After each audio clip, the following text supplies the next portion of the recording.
Surat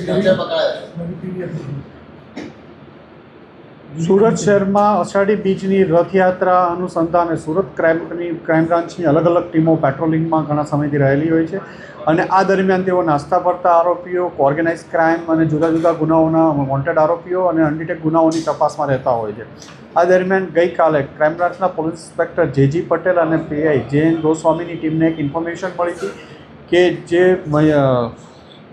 Dabholi Singanpur police સ્ટેશનમાં 10 સાથે એક ચેઇન સ્નેચિંગનો બનાવ બનેલો છે અને આ ચેઇન સ્નેચિંગના ગુનામાં દેવ યોગેશભાઈ વાઘેલા જે રાંદેર એરિયામાં રહે છે એને કરેલો છે અને એ ચંદ્રશેખર આઝાદ બીચ તરફથી આવવાનો છે અને વેડ રોડ પર ક્યાંય જવાનો છે. આ બાતમી આધારે ક્રાઇમ બ્રાન્ચની ટીમે એને ગઈકાલે પકડી પાડ્યો.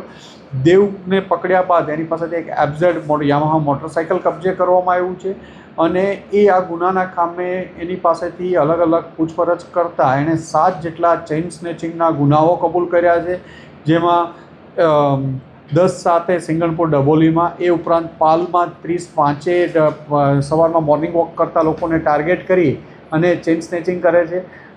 એ સિવાય ઉમરા પાલ બ્રિજ ઉમરા તરફ 2 બનાવો છે, જેમાં એક ચેઇન પડી જતાં મૂકીને ભાગી ગયેલો હતો. એ સિવાય અડાજણમાં પાલ એરિયામાં અલગ અલગ જગ્યાએ ચેઇન સ્નેચિંગના 7 જેટલા ગુનાઓની કબૂલાત કરેલી છે.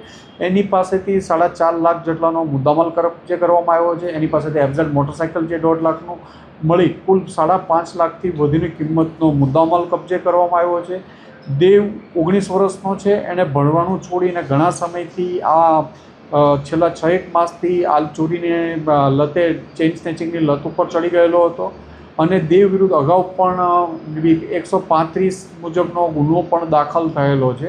હાલમાં એને પકડીને એની વધુ પૂછપરછ ચાલી રહી છે કે એને કોઈ ગંભીર ગુનાઓમાં કે બીજા કોઈ સવાલોમાં સંડોવાયેલો છે કે કેમ. સર, ક્યાં સુધીનો અભ્યાસ કર્યો છે અને આ માર્ગ અપનાવવા પાછળનું કારણ શું જણાવ્યું? એને ભણવામાં રસ નહોતો. 12ની એક્ઝામ પહેલાં જ એને ભણવાનું છોડી દીધેલું હતું અને ઘણા સમયથી ઇઝી પૈસા અને બાઇક ઉપર ફરવાના શોખના કારણે ચેઇન સ્નેચિંગ કરવા લાગ્યો હતો. બે ચેન એની પાસેથી જ અમને મળી આવી છે, 2 ગુનાના મુદ્દામાલ. એક ચેઇન સ્નેચિંગમાં એને મુદ્દામાલ ચેઇન ખોટી નીકળી અને એકમાં ચેઇન ત્યાં ને ત્યાં પડી ગઈ હતી અને અન્ય 3માં એને ગળામાંથી ચેઇન તૂટી નહોતી. એને પ્રયત્ન કરેલો હતો. કયા પ્રકારના મોશોક કરતો તમે? કપડાં સારા પહેરવાના છે, પછી એને બાઇક લીધેલું છે અને હજી આ ચેઇન સ્નેચિંગ વેચી અને પછી એનાથી એને પૈસા મળવાના હતા.